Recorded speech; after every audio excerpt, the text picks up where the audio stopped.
Alrighty, folks. As I have mentioned probably 100 times over the last 6 or 7 years, Jason Pritchard is an investor that I put on my personal Mount Rushmore, which means he's a top four investor. I put him on there with folks like Sam Zell. I put him on there with the guy from Blackstone, Jonathan Gray. So again, he is the best of the best. We're going to talk about some of the things he has done. We're going to allow you to ask questions. Again, these Sunday sessions inside school are for you. I generally start off with a couple of topics because some of you are shy and you want to get the party started. So same story as always. Raise your hand or put a question in the comments, and you too can get advice or questions from Jason. Jason, man, how you doing? Thank you for being here. I am doing great, Zuber. It's good to see you again. It's good to be here with everybody on school. Appreciate you guys taking your Sunday morning and spending some time with us. Yeah, why don't we first start off with something that I told you pre-roll, but I wanted to talk about this. A lot of investors get excited in real estate investing. It's a path to building wealth. It's a path to building income. However, I've seen people come in and they chase shiny objects. Now, what does this mean in the context of Jason Pritchard? Well, you and I have been boys for a long time, right? You Yep. start out wholesaling, start out flipping, start building just long-term rentals.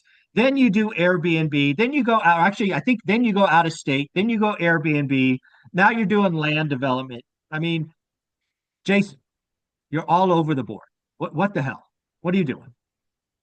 I think it's the natural progression that a lot of us get on as disciplined and structured as I am, and that's a muscle that I built over a long time that served me very well. I think it's just very easy to get caught up in kind of the next big thing. That shiny object syndrome is pretty prevalent in our business. And I think there's good and bad things. And the good thing, and we'll get into it a little bit, is this land development stuff. I'm very, very bullish on that. We were chatting a little bit about how, we're consolidating some of our efforts and really focusing on that moving forward. But you have to go through some of these other things to realize that you have to keep the main thing, especially in the market that we're at right now, because if you get too distracted, sometimes it can work and it can pay off. And then other times, I think most of the time you're going to find that it pulls you in other directions, and you lose focus, man. So, I know we can talk about that some more. Yeah, I'm going to break that down a little because again, this is where I see a lot of new investors, right? Well, let's first tell your story, right? Again, I tell the story like you're, chasing rabbits and squirrels, and that's not Yeah. really fair. I did it on purpose, right? You did a lot of wholesaling, then flipping, right? You learned that skill. You made the main thing, and then you added these other things. And then the other thing that you've done, and I've seen you do it, is you stick your toe in the water, out of state investing first, then Airbnbs. You try it, you dabble, you see if it's going to be the next main thing, and then not. You pull out. You're like, nope, that didn't work.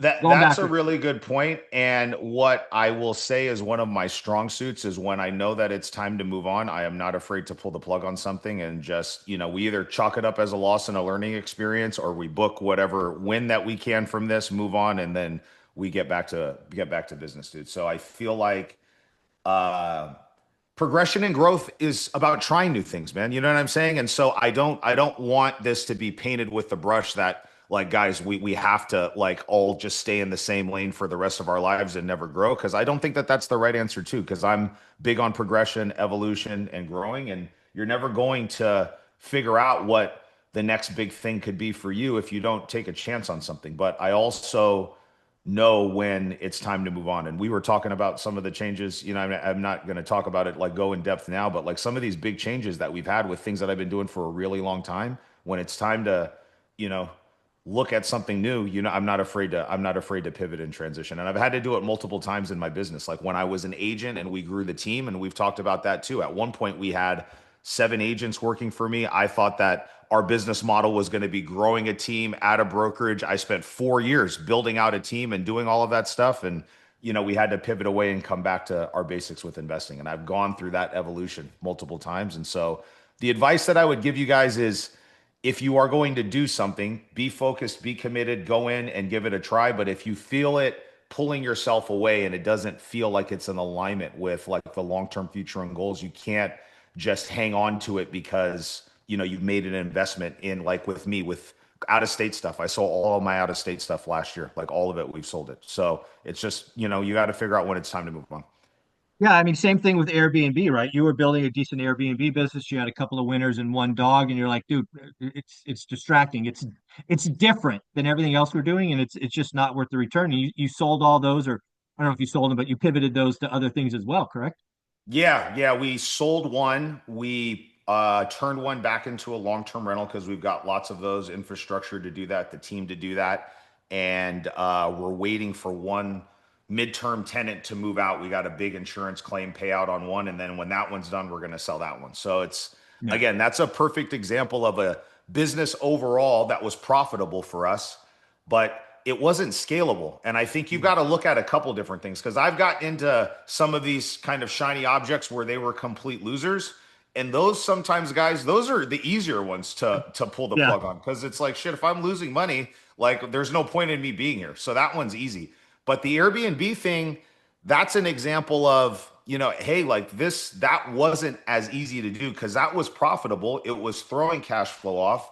We had a team in place. I wasn't like fielding inquiries from guests and like booking things. Like my team had done all of that, but I just knew that this wasn't something that I wanted to invest like my life's work in and grow and scale. I didn't want to have hundreds of Airbnbs and have that be my business model. And that's the thing that I'm learning. Like, you know, if you're going to go and pick something, like can this be the thing for the next 10 years? And when you view it through that lens, I think a lot of times it's going to make you think differently about this, and I got into Airbnb. This was before COVID, so it was before it was starting to become trendy, but it wasn't as like popular as it was like post COVID with everybody that was doing it. And I just didn't feel like this was aligned with me, like something that I wanted to do for 10 plus years. And so Yeah. those type of things can be harder to pull the plug on.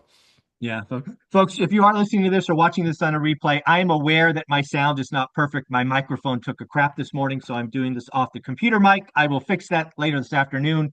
It is what it is. We had to talk to Jason, and I wasn't going to let a mic issue get in the way of that. So I know what's going on, but hey, we're going to move forward anyway.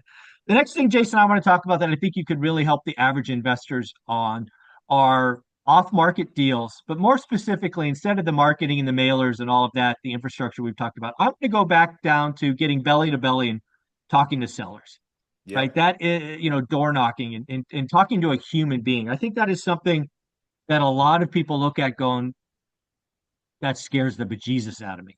Yeah. So why don't we talk about that skill and all of that? Off market to me, guys, is it's the thing that really unlocks deal flow and volume because when we are only, especially now in a real estate market where the transactions have compressed and just the amount of deals that are happening across the board on market, off market, it's been whacked down by a significant percentage. Here's what's working right now for us off market. And I'd love to answer questions because my team and I, all we do is eat, breathe, and sleep these type of things every single day. So like we are in the thick of this every day, tweaking everything, checking everything. Like we pay very, very, very close attention to this part of our business. Um, the thing that's working right now, everything that we do, mail, cold calling, SMS, SEO, PPC, response rates this year, and specifically this last quarter, we're almost done with Q2 this year. It's down. It's down by about 30%. So just to give you guys a frame of reference, I spend between $50,000 and $55,000 a month just on marketing. Most of that is direct mail. And our direct mail response rate is like less than 1%. It's about half of a percent right now. And the industry standard for a very long time was 1%. We're not getting great response rates from a lot of our other stuff. And you can attribute that to a lot of different things that are going on that are outside of our control. So I always focus on right now, this is what my team and I really, really are looking at is what happens after the phone rings, after the seller comes in and we actually field that call. When that lead comes in, we can control so much more after that. And you have to answer that phone call live. You have to be on your A game when that seller calls. And what we're doing is we took we called it a four pillars approach to qualifying a seller. Like typically our first point of contact, guys, is trying to determine whether this seller makes sense for our business model because every person that inquires and responds isn't going to be the right fit for a cash offer from an investor. And we would take a four pillars approach, meaning we want to know about the condition, we want to know about the motivation and why the seller wants to sell, we want to know the time frame that they want to sell, and we want to know the price. And we typically want three out of those four things minimum before we move it down the assembly line and underwrite the deal, then go on an appointment, because we didn't want to go out and spend time with tire kickers and people that wanted retail and so on and so forth.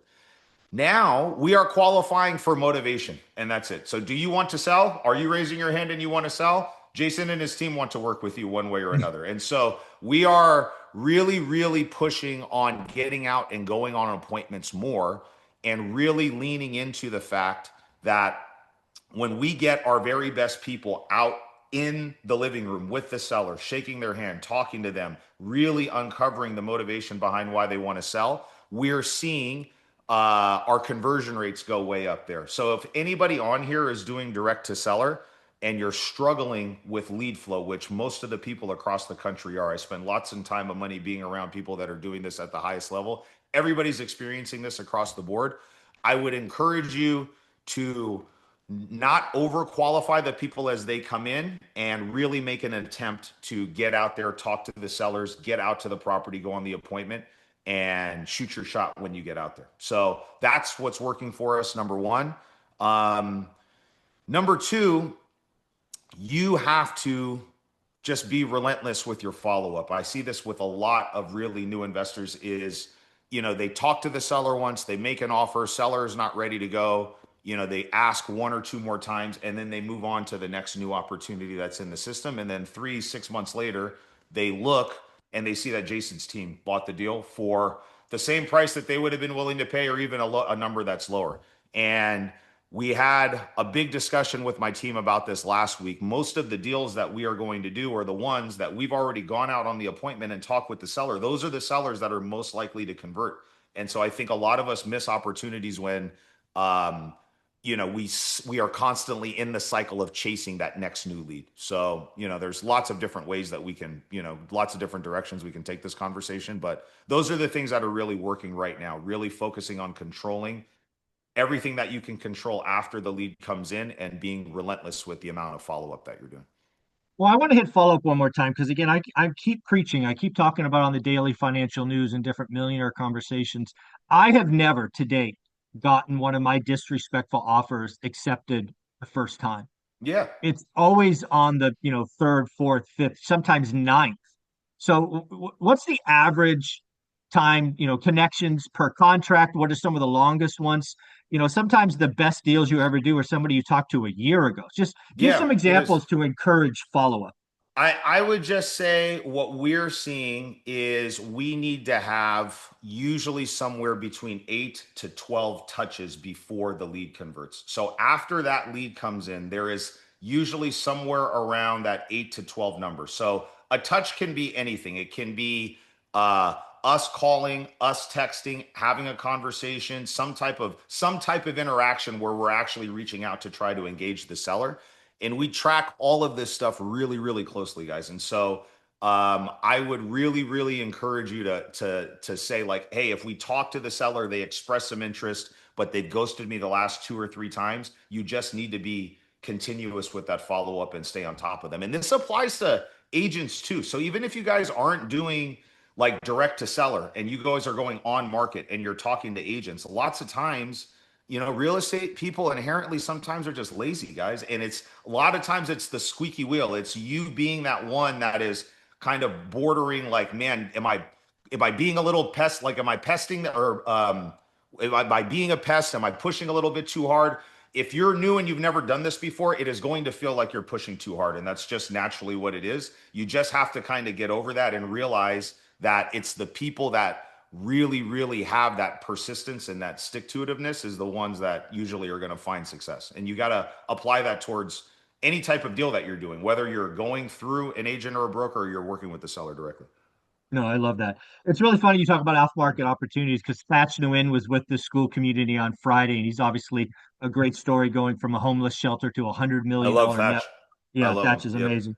Yep. But he's also talking about off-market and communication. So what can you talk about? What I don't want to talk about Jason Pritchard, the big team, but if you Sure. like if you were just to be a solo person, think about Jason having a job but wanting to do this. What would be the one, two, three tools that you would invest in? Because there's lots of tools out there that are either too big or not needed. But if you were going to get a tool or two as an individual, what would those be?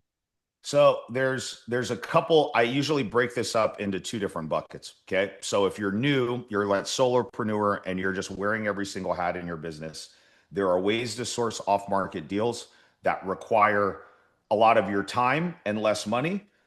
And then there's ways that you can source off market deals that are going to require a little bit more money and less time. So I think you need to become self-aware first and decide like which bucket am I actually going to go in? Am I in a position where I have some additional income, some revenue, either from my W-2 or savings or whatever, where I can invest into a little bit of a higher quality marketing channel and generate inbound leads? So the people that fall into this bucket, what I would suggest doing is thinking through taking some of that cash, budgeting it out over a minimum of a 6 month period, and investing into leads that are going to be inbound. Inbound meaning that the seller actually takes the time to reach out to us. So the number one, two, three inbound channels for us are direct mail, SEO, and pay per click.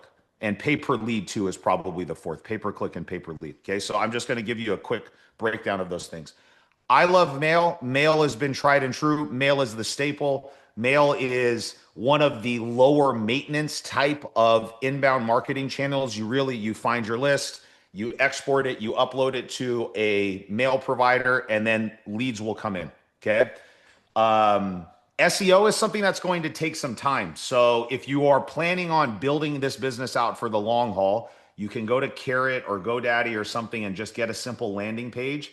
And that's going to take time. I have the number one ranking home buyer page in Fresno County for all of the major keywords. So when somebody goes and searches sell my house fast in Fresno or sell my house for cash in Fresno, my page is right up there with maybe one or two other people. But I built my page out 7 years ago and we've been spending tons of money investing into that, right? And so that's something that's a little bit more long game. The way that you can get higher quality internet leads right now is either instead of doing direct mail, you can hire a pay-per-click company to go out and manage your boards, or you can just buy individual leads as they come in. All of those things work really well. And the benefit, again, of this, guys, is those leads have higher motivation and shorter conversion cycle from the day that you talk to them to the day that they sign a contract. On average, inbound leads are going to take 60 to 90 days from conversation number one to the day that they sign, right? So if you are like new, you have some money and you want to do a deal within 90 days, I think you've got to invest in one of those inbound marketing channels, okay? And here's the trick I think that you need to commit to. When you have your budget set aside, you need to think about it in 6 month chunks, right? So don't just say, I'm going to throw $5,000 at this marketing initiative if you can't stick with that for at least 6 months. So if you don't have $30,000 in the bank, right, then your budget is not $5,000. So you need to think about how much money am I willing to invest. Let's just say for the sake of round numbers, it's 12 grand and you're putting $2,000 a month. So then that way we've got to build a marketing channel that can fit within those monthly parameters. And if anybody in here wants to get in the weeds, I'd be happy to give you my thoughts on that. This is like a longer discussion than here on school, but if anybody in here is in this boat that we're talking about right now, where it's like, hey, I really want to give this a go. I've got a little cash. I've got this much money. I'm willing to deploy it over a 6 month period. Shoot me a DM in school or reach out to me on Instagram, and I will spend a little bit of time on how I think you should spend that. Because $2,000 a month is a lot different than $10,000 a month. And so we can, and I don't want you throwing your money away at some shiny object that doesn't make sense, right? So Yeah, let me bucket ask you a number question. one. So Yeah. let me ask you a question on bucket number one, because this is where I think a lot of my followers are. Like, a lot of my followers are kind of me, right? You have a day job, you have a little bit of money. Yep. And the thing that I have seen work is, either prop stream or property radar. I think property radar today is a little bit more geared to me, right? Yeah. My Same. avatar, Yep. because it gives you all the search capability, but also allows you to do the mailers or the postcards right out of the platform, Yep. right? So if you're following my strategy of a buy box, you could set that up and you could just set it up in a routine way. You could even have multiple, right? Here's the one for, a real example. So there was a property, there was a community, this one that Brad's company was running. The condos were going to shit 93710 area about 5 or 6 years ago. You couldn't even get a loan on them, right? They were that bad, right? Gang Yep. infested and all that stuff. So I did a mailer at the time with PropStream because Property Radar wasn't there yet, and did a multiple mailers, ended up getting a deal closed there. But it's that kind of repetitive nature because again, I have a day job. I'm traveling all over the world. I could Yep. just set it up and the system will just run every 48 Yep. hours or whatever. That's that's like my number. And again, you can control the budget, right? $500 a month or whatever it is. That's kind of like the number one tool that I see today. But I don't know if you Mail is agree. 100% the number one marketing channel across the board. And there's lots of reasons why I like direct mail. It's something that is not as easily disrupted as like SMS marketing or cold, like text message marketing was really hot a few years ago. Yeah, And then yeah, because of all of the TCPA compliance and 10 DLC and a lot of these different things, it's like it's not working the same way that it used to. The demographic of the sellers that we are yeah, usually buying properties from are still going to their mailbox. They're still, oh, it's just like they still go get the newspaper off of their driveway every single morning. And yeah. it kind of is what it is, you know? And so it's Good one of point. those things that just works. And, I use a CRM program called Resimpli. I know the CEO of Resimpli. He's one of the top CRMs for investors like me that do a lot of this across the board, across the country. Mail is number one. So if you guys are going to pick something, I think mail is kind of one of those tent pole staple marketing channels that you then build around, right? So the very Yeah, first paid marketing channel for me would be mail. It is like you said, it's very low maintenance as far as setting it up and getting it to go out regularly, right? Like I use Property Radar as well for a lot of our data sets along with some other companies. And then I use a company called Yellow Letter HQ and I just upload my list. I like Yellow Letter HQ because you have more flexibility with the mail piece, and we get really granular with split testing, postcards versus check letters versus like, all of these different custom pieces. And you can just upload your list and every month it'll just automatically send it off for you. So I think yeah, mail is a huge piece. And so yeah, if you're in that uh like W2, you have a few bucks, you have a buy box, you can go right into Radar. Here's my zip code.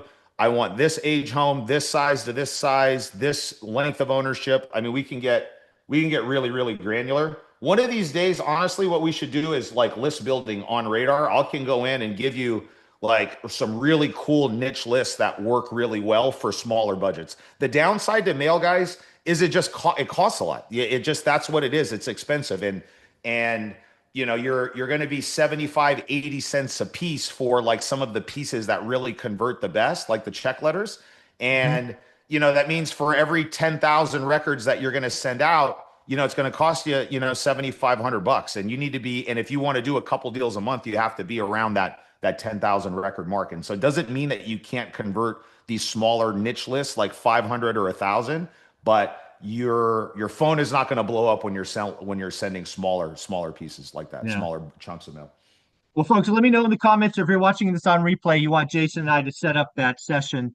I'd love to have him do it. But hey, if you guys don't need it, we won't do it. So let us know in Yep. the comments below. We'll set that up for another time. Let's do the other list. You have time, but not a lot of money. Yeah, so this bucket, there are a handful of things that are still working really well. Somebody asked this in the comments too. I think it was Kevin. Would you ever have your team go door knocking to make connections? So the second bucket is people that have time but not a lot of money. And so the things that work really well for something like this are door knocking, cold calling, driving for dollars, and things where you're actually going out and engaging the seller. But these are the first bucket, we're generating inbound leads, higher quality, higher motivation. This other bucket, we're typically reaching out to the seller. So this is more outbound, meaning we're calling the seller to see if they're interested. They have not expressed any level of motivation to us. We're just literally reaching out to engage them.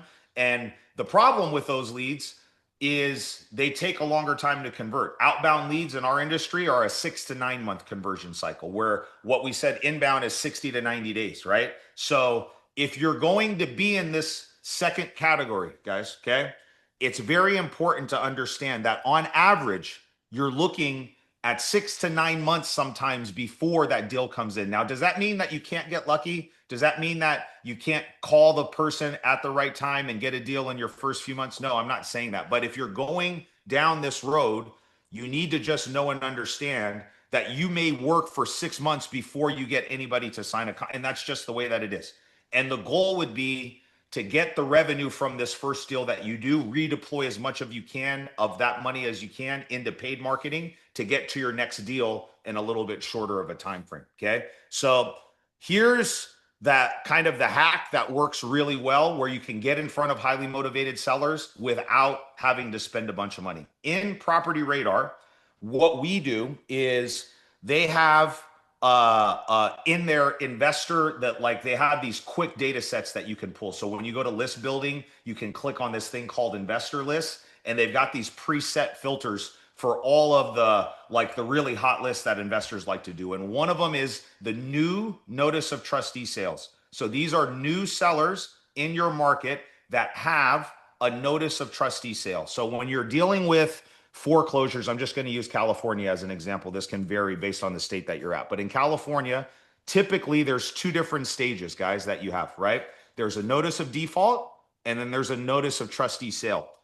The notice of default is usually when you've missed 3 months worth of payments. So for 90 days, if you have not made a payment for 90 days, the mortgage company files the very first public record that shows that there's a problem with 1234 Main Street. The owner is having some issues keeping up with that, right? So that's usually the very first signal that we get that this seller may be, in danger of losing the property that they're in, right?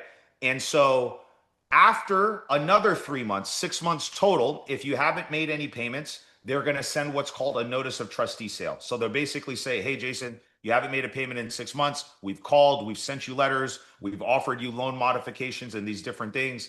We just haven't been able to come up with anything. If you don't do something in the next 30 to 45 days, your house is going to be sold at auction on this day, at this time, on this address. And it says all of that on the notice of trustee sale. So every week we go into Property Radar for the counties that we are doing this in, and we will pull all of the fresh notice of trustee sales over the last 7 days for Fresno County, Tulare County, Kings County.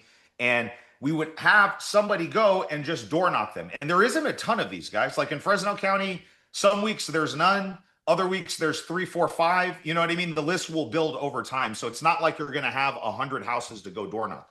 But if you do this, okay, it does a couple different things. The people with the notice of trustee sale, the notice of trustee sale, those sellers inherently, the ones going through the foreclosure process, they're big procrastinators. And that it's a big reason why they're in the situation that they're in. So a lot of times if you go talk to them when that first notice of default pops up, they're not really motivated because they know I got 3, 4 months before I've got to really do anything. So I'm just going to bury my head in the sand and I'm going to try to do a loan. I'll look into bankrupt. Maybe my rich uncle will give me the money. You know what I mean? They're going to wait and just kick the can down the road. But once the notice of trustee sale happens, I mean, we can go knock on their door and literally we'll have the Property Radar app open on our phone and we'll just turn it around and show it to the seller and be like, hey, Mr. Zuber, I'm not trying to be the bearer of bad news, but we just saw that your house here on 123 Main Street, it's getting sold at Fresno County Courthouse in 3.5 weeks. And this is the amount that it's selling for right here. This number right here is what they're going to start the auction for. I know that your goal is to stay in the house, right? And we can talk to you about the different options that are there, but we want to be the safety net for you just in case plan A or B don't work out. The last thing that we want to see happen is the bank sell the house, you walk away with none of your equity, and you're left with nothing but a foreclosure on your record, right? And we just want to be there to prevent that from happening. So typically, guys, the best way to position yourself is not knock on the door like, hey, let me buy your house. It is, we want to be the safety net. That's what we want to be. And I've got I know we have a really good recorded training, and I've got a door knocking script that I can share with you guys. Maybe I'll send that to you, Zuber, so you have it, and then you can post it in school or attach it to this thing. But we've got a script that we've built out that works really well, because it can be nerve wracking, dude. Like, you knock on that door and the door opens. It can be it's the type of scenario that builds like rhinoceros skin or alligator skin is what we call it. Like, that's a not an easy discussion to have and to do that every single day. But the benefit, guys, is you're talking to people that have to make a decision. There is no other. In 30 or 45 days, they're going to have to sell this house to somebody, right? It's either the bank is going to sell it or they're going to make a decision. And so a lot of the people in our coaching community and other investors that I know that are just starting, that don't have robust marketing budgets, I know people that buy 50, 60 houses a year just from door knocking right here in Yeah. Fresno County. I know a bunch of them. And that's their only business model. They don't spend any money on mail. They just pull this list. All they do is go door knock, or them and their teams go door knock, and that's their entire business. So that's probably like one of the, the hacks or the secrets to get in front of really motivated people for not that much money, is just pull that notice of trustee sale list from Radar and just Yeah. start door knocking it. I got a couple of things to kind of highlight there. First and foremost, Jason, inside school, as you know, but just for the recording, you actually have a class under, or yeah, I guess I'll call it a classroom Yep, I've seen it. underneath Yep, on the classroom. So classrooms. Yep. yeah, so anything you send me, these pre-recordings, these scripts, I will simply add to that. So Yep. you've given us so much already. We'll just keep adding that We've done a there. pretty in-depth, like, here's how you pull the list. Here's like the best practices when you're out there and you're saying it. Here's the script. Here's how to position your offer. Here's the follow-up protocol. I know I've done that in one of my trainings. I'll find it and I'll send it to you with the Yeah. resources. Then you And can then we post will it. add it there. More value, Yep. folks. Again, remember, if you are in school, I think you got to get to level 2, which is really easy to do. Unlock all of Jason's value, just because I want people to be active. So it will be added there in the next 48 hours or so. Next up, Property Radar, again, is a tool I have a relationship with. I'll put a link below so people can go check it out. They give you, I don't know, a week free or something because of the link. Radar Um, is great. Like that, guys. If you're want to take direct to seller serious, you have to have a data provider. There is no other alternative. You need something to pull the information, pull the owner's records, pull the numbers, pull your data sets. I've used Radar literally since 2014 when I started. I have had a yeah, subscription that I've used. It's just, I think it's one of the best companies out there. They're very reasonable. They're nationwide now. I mean, I think yeah. they have I know the owner pretty well, and the team over there, and they've done some really cool stuff with their software program. It's really good. Yeah, and it just fits my world, right? It gives me the ability to create my buy box. It allows me Yep. just to automatically send mailers. I don't have to go to Yellow Letter or all these other things if I just want set it and forget it. So it works for me. The last thing I want to talk about is, NODs, notice of default trustee sales. It's been really low for a long time. I have a very sneaky suspicion that in the next 12 months, we're going to see three, four, 500% growth in these numbers. Now, again, we're going to Agreed. go from 3 to 15. We're going to go from 10 to 30, right? There's been some shenanigans going on since COVID, specifically with FHA and some VA lending about extend and pretend. That's nonsense, stops in September, which means inventory for us starts showing up January, February, March. Again, it will take a long time. It will be slow. It will not be a avalanche, but we are going to see these numbers go up. Why is that important? Folks, practice now. Practice now.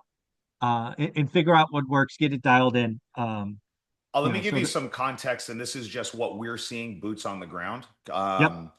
I am the board chair for a local nonprofit here in Fresno County called Building Better Communities. And we have been buying real estate and doing affordable housing through that nonprofit since 2017, I think. So I've got lots of Wow. experience in that space.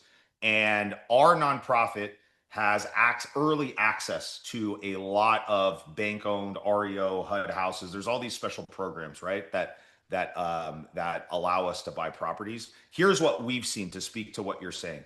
For the last few years, right? Like up until 2020, we would buy, 3, 5, maybe a little bit more properties through this every month. It was just something that, that we did, right? And then for the last couple of years, there's been nothing.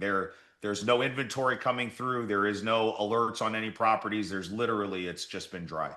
The last 6 months, we're getting one to three properties every Mm. single week, which has been a huge increase for us.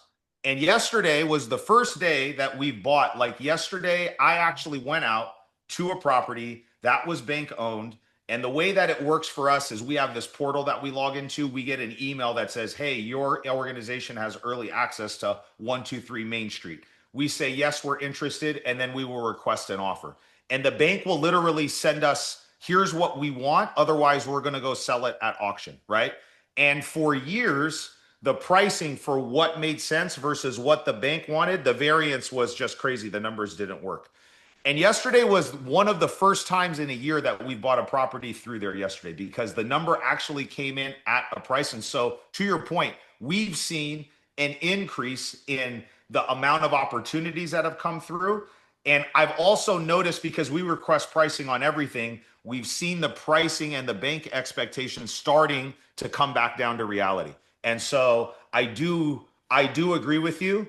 I think that there is going to be lots of opportunities with this, which makes the door knocking and learning about notice of trustee sales. You don't have to have a nonprofit or work with a nonprofit or whatever to have access to these guys. The best way is to work with the seller before it comes back into the bank's like holdings. You know what I'm saying? You're better off trying to work with the seller. And so be if the number of REO properties increases, that just means that the sellers that are experiencing problems are also going to be increasing. So if you can build this skill set and add this tool to your toolbox, guys, because there's lots of nuances that you have to be used to here. Because lots of times you're waiting and working with sellers that 2 days before the auction, they're like, "All right, Jason, yeah, we've been following up for 6 months. Now I'm ready, but the auction it's Sunday the 20 it's Sunday the 29th, and the auction is on Wednesday." Right. Yeah. And so you have to know and understand, okay, we've got to get this in escrow. We've got to contact the trustee. We've got to request a postponement from the trustee. We've got to do all of these different things that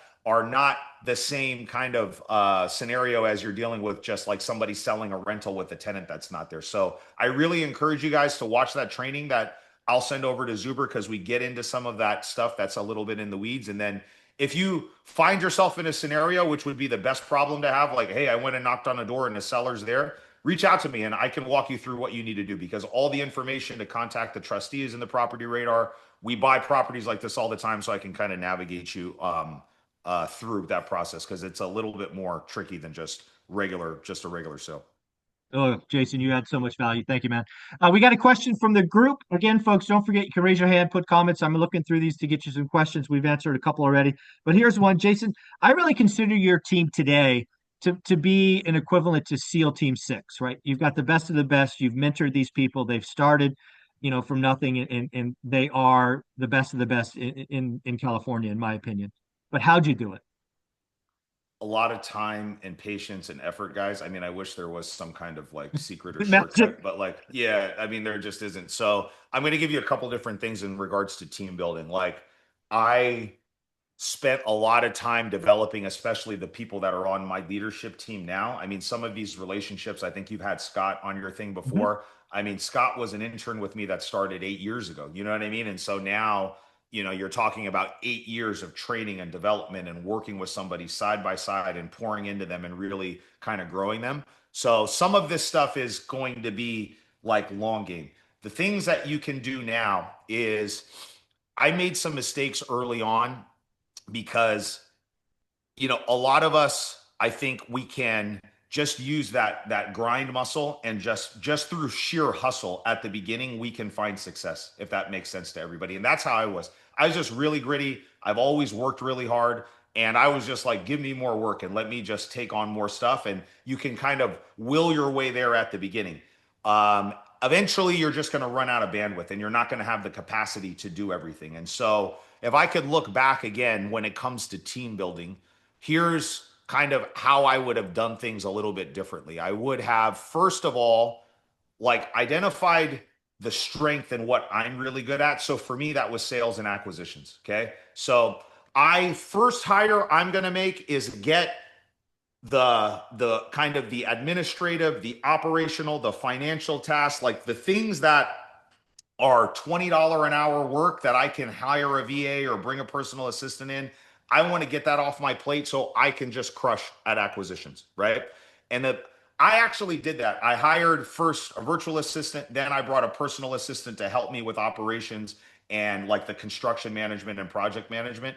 And then I focused on acquisitions. One of the mistakes that I made was I stayed in that acquisition seat for probably 3 or 4 years longer than I should have. Mm, And that really stunted my growth. And so if you're not the acquisitions person, you're going to need to bring one of those people on and you can be more of the operator or the integrator. But eventually you're going to need to bring somebody in that replaces the thing that you're good at. And it's usually in that order. It's like, let me get the stuff that I don't like doing off of my plate first and focus in kind of my zone of genius. And then you'll see another kind of growth spurt because now you're not spread across multiple different things. It's all my energy is focused on the thing that I'm really good at. So you unlock another level there. And then eventually you're going to have to step out of that and more into a business owner role, which I'm assuming that's what a lot of us want to do. I don't know that we all want to be in the business in the day to day. Some of us maybe, and you can make a really good living and do that. But I wanted to build out more of a team and a business where I wasn't the bottleneck on a lot of big things. And so I think starting from that sense first, it's like, what's the low level stuff that I can get off right now? Then replace yourself with what you're good at, and then you can kind of grow from there. yeah. One of the other things I love to talk to you about and love to get on record is you have an amazing relationship with your wife, Jennifer.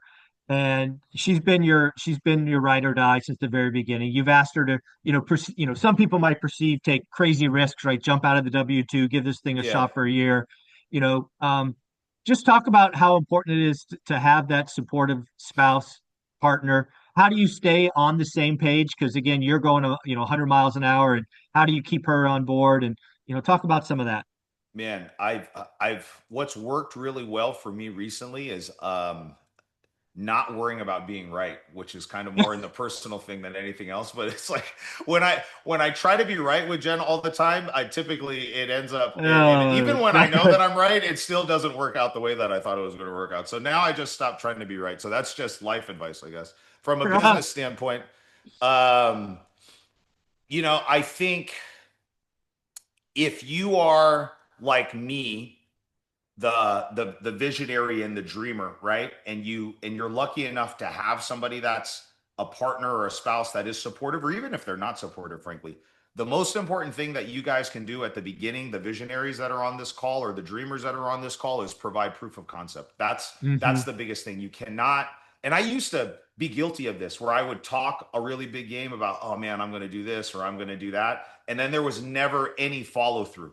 And and follow through is one thing, but you actually need to produce a result, right? So it's one thing to say it, it's another thing to kind of take those actions, but perspective will change when you produce the result and you bring back and you show proof of concept. And that's, I think, the thing that hopefully will get the partner that's maybe a little bit more conservative or skeptical a little bit more on board and start to slowly build some momentum, is by showing that proof of concept. So for us, that's usually how do you get to your first deal as fast as possible? And that was what I was always good at, right? I got good at producing that result, then I got good at repeating that process over and over again, right? So then it was very easy when I came and I was like, look at this money in our bank account, you know what I'm saying? Or look at, we've got 3 or 4 rental properties now. It was a real thing. And so I think Mm. it's less talk, more action is really what you need at the beginning.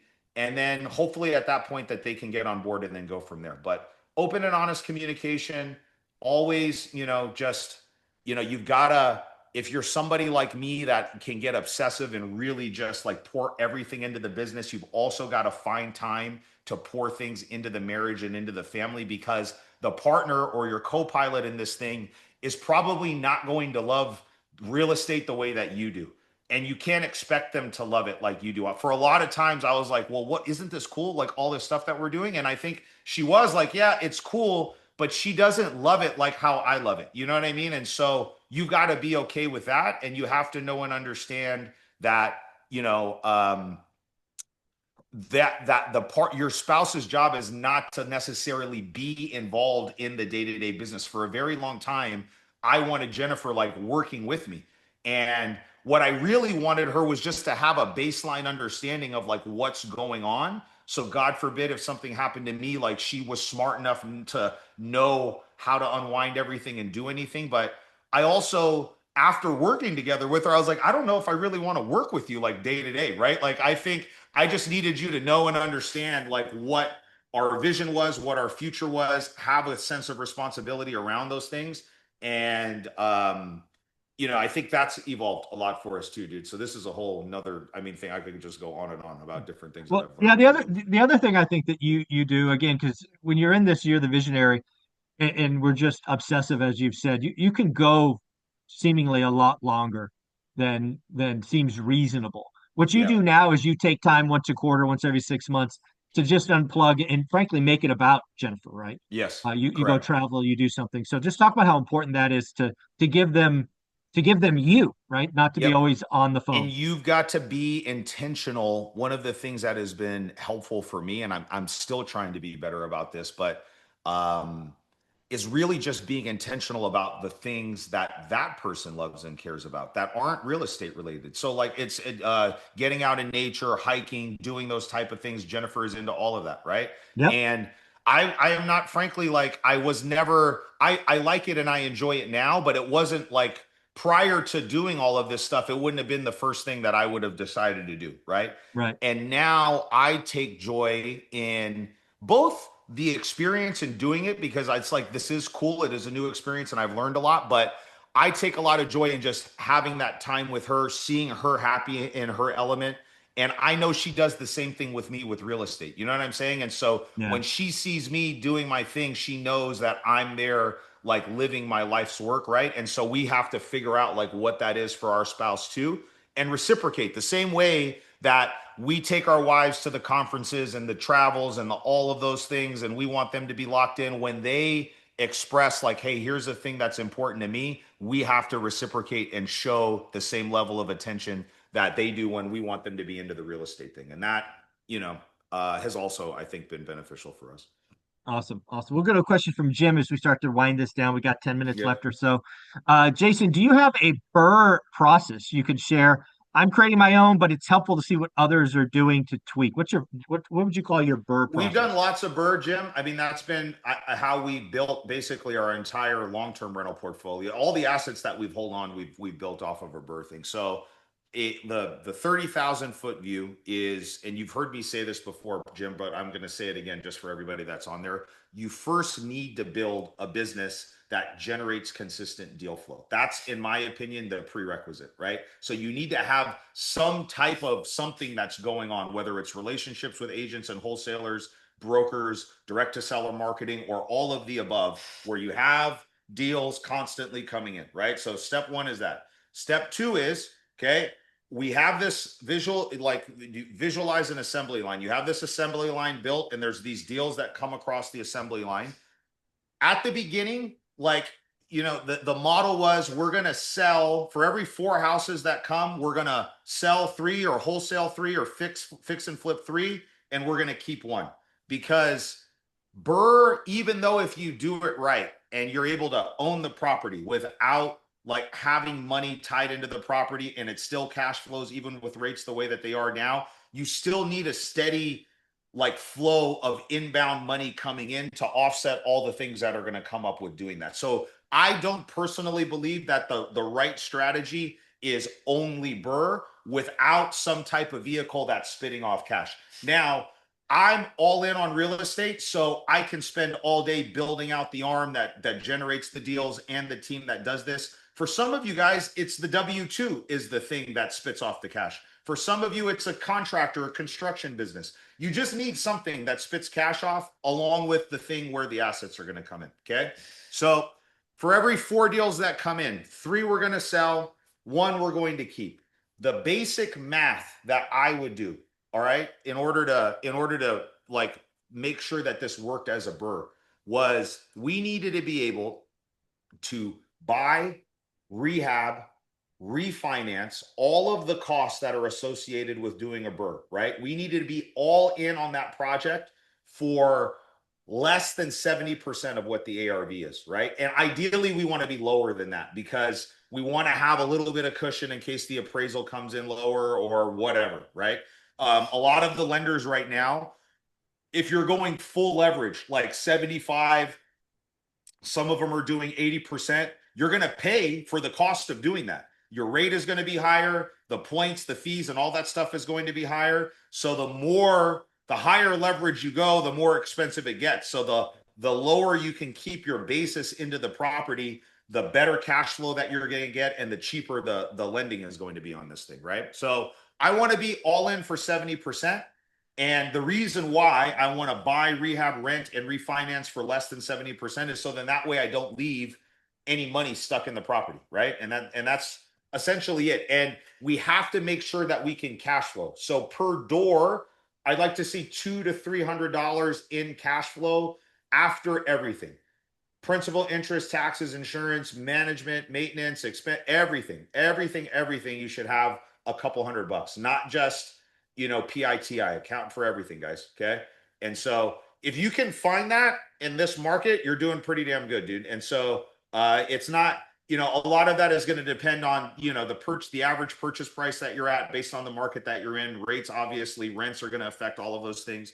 But I like that simple math in order to make sure that the burr works. And if it doesn't fit that model, then we just sell it. Because if we're all in at 75% or 80%, there's still an opportunity to make money there, guys. You know what I'm saying? And so, you just don't get emotionally attached to these things, and then you move on. And then if it meets that mathematical criteria, is it in a neighborhood that I like? Is it in an area where I'm okay owning a property? Then you got to look at some of these other outside factors that, are going to determine whether it's there. But it's got to pass that sniff test for the math first, guys. And then we can look at, long term, do I see myself owning this for 10 years?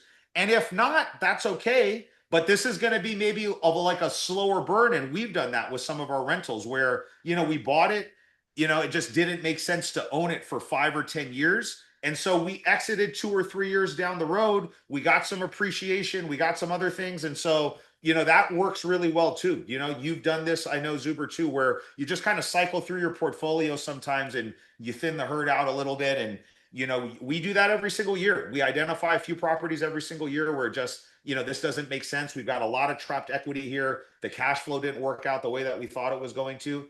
And, those things can be nice little pops of money. You own a house for 3 or 4 years, you bought it right. You got 2 to 3% appreciation. So then you get another maybe 15, 20, 25 grand in additional value when you turn around to sell. And then you exchange into something else, or you pull those chips off the table and just cash out. There's lots of different ways that you can go about doing that. Love it. Jason, let's close on this question, this topic. Again, a lot of people come to real estate to get wealthy. There's also lots of people out there preaching doom, fear, and all of that. So I just want to ask you kind of point blank, is it still possible to get wealthy in real estate? I think it's 100% possible. I think now is the best time to do it. I feel like, and here's why I say that. It's a couple different reasons. I think right now um, there's just a lot of friction in the market right now. And I'm big. And if you look at like the people that are the most successful in investing across the board, not just real estate, they're contrarian thinkers, guys. You know what I mean? We like the people, it's always do the opposite of what the masses are doing. And what are the masses? Let's just talk about real estate people in general. What are the Mhm. masses in the real estate people doing right now? They're complaining, they're sad, they're like, man, there's no money to be made right now. We can't do anything. You can't do it. But I know plenty of people that are thriving right now, guys. And so it's just like you I think right now, if you can cut your teeth in this business right now and you can carve out a little niche, it's only going to get easier, guys. It's only ever going to get easier, Yes. especially if you can find your bearings and get, a solid foundation under you right now. So I think we're setting up, I'll speak for me and my team. We're building right now for the long haul. I'm increasing my marketing. I'm stepping down on the gas in a strategic, not in a reckless way, but I'm looking at this season in our business as a time where we are going to gobble up market share. That's what I want to Yep. do. I want to gobble up some market share. So then when all of these fly by night people come out of the business, I've been able to grow and establish my footprint a little bit bigger. And then when there's a rush of foreclosure inventory or whenever the other shoe drops, whatever that shoe is, we're going to be there and we're going to be ready. If you're trying to get ready after you've read in the headlines that everything's done, it's almost too late at that point, guys. You got to get ready right now. And so now's the time to really start cutting your teeth doing this stuff. And you've got to subscribe to the idea that if it's hard, that's good. It should be fucking hard, guys. You know what I'm saying? Like, this is, if it's hard for you, everybody else is literally on the verge of just saying, you know what, I'm going to go back and get a day job. So I actually like it when it gets harder because I like when the barrier of entry starts to rise up. I like when people start tapping out because for me, it makes me go harder and I downshift and find another gear in those environments. So you really got to get your head screwed on straight right now. I'm not saying that it's an easy market to make money in because it's not. But what I am saying is if you do the work right now and you position yourself to know how do I have a conversation with somebody that's going through notice of trustee sale? What are the mechanics of putting that deal together? Maybe I've done one or two of them. And then when more of that floodgate starts to open, it's going to be like you can get right into the run and then the sprint. But if you're just doing the baby steps, when the floodgate opens, you're going to get ran over. So you gotta start building that out now. Folks, if you haven't paid attention to my daily financial news the last 3 days, I am calling it now. July and August are going to be the last hard months for real estate. We're going to start posting month over month gains in sales in September for lots of reasons. We're going to have sellers who need to sell finally understand and price right. We're going to have a lot of people fall away. We're going to have the Fed likely cutting in September.